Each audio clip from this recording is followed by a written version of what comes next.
প্রায় ১ বছর পরে আজকে যাচ্ছি আমার হাজবেন্ডের গ্রামের বাসায়।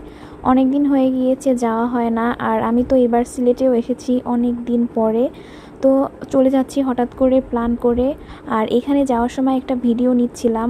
আমরা যখন যাচ্ছিলাম তখনই ট্রেনটা যাচ্ছিল, এত সুন্দর লাগতেছিল ভিউগুলা। পুরাটা রাস্তায় আমি এরকমই সুন্দর সুন্দর ভিউ দেখতে দেখতে যাচ্ছিলাম। আসলে এইগুলো দেখলে এমনিতেই মন ভালো হয়ে যায়। সিলেট শহর থেকে গ্রামের বাড়িতে যেতে প্রায় 2 ঘন্টার মতো টাইম লাগে। এইদিকে আমার ননদ তো সিএনজিতে বসে প্রায় ঘুমিয়েই যাচ্ছিল।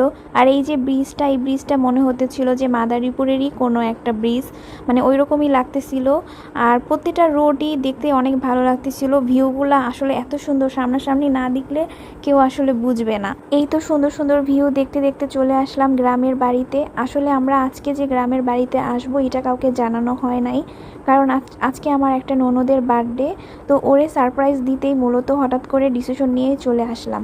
এইদিকে আমার ননদ আমের জুস বানিয়েছিল, এটা আসলে অনেক মজা হয়েছিল, ফ্রেশ আম দিয়ে বানানো।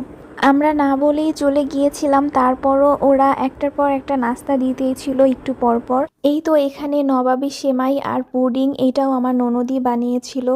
আর এখানে যে বার্থডের কেক, এটা আমার ছোট ননদ বানিয়েছিল, যে ননদের বার্থডে ওর জন্য। এখানে হলো ও যেই গিফটগুলো পেয়েছিল ওইগুলোর একটু ভিডিও করে নিলাম। আসলে ননদ থাকলে একটা লাভই আছে, বিভিন্ন ধরনের নতুন নতুন রেসিপি ট্রাই করা যায়। আর এইখানে আমি আমার চাচি শাশুড়ির রান্না দেখতে একটু চলে আসলাম।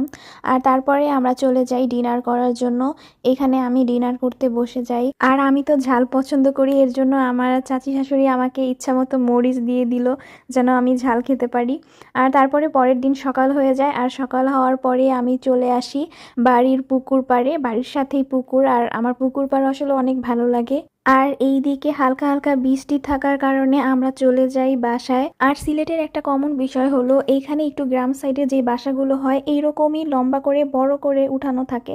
আমি পরবর্তী ভিডিওতে তোমাদের সাথে সেটা শেয়ার করব। এইদিকে আমি সকালে নাস্তা করতে চলে আসলাম। এইটা ছিল গাছের কাঁঠাল। কাঁঠালটা মজাই ছিল, যদিও বেশ একটা খাই না আমি। আর এখানে ছিল নুনের সন্দেশ, এটা হচ্ছে সিলেটের বিখ্যাত একটা পিঠা। এই পিঠাটা সব সিলেটিরাই বানিয়ে থাকে যে কোনো ওদের প্রোগ্রামে। এইখানে আমি গরুর ভুঁড়ি দিয়ে পিঠাটা খেতেছিলাম। এটা অনেকেই আমার কাছে এই পিঠাটার রেসিপি চেয়েছিল, তাদের জন্য আমি নেক্সট ভিডিওতে এই পিঠাটার রেসিপি শেয়ার করব ইনশাল্লাহ। গরুর ভুঁড়ি কিন্তু ভাত দিয়ে খেতে বেশি ভালো লাগে, তাই আমার শাশুড়ি আমাকে একটু পোলাও দিল, এইটা দিয়েও ট্রাই করলাম, আলহামদুলিল্লাহ ভালো লেগেছে। আর এইখানে আমার মেজো চাচি শাশুড়ি মুরগি কাটতেছিল। আর আজকে আমি আগেই বলেছিলাম যে আজকের মুরগিটা আমি রান্না করব। বাড়ির পিছনে এই জায়গাটাতে নাকি আমার জামাই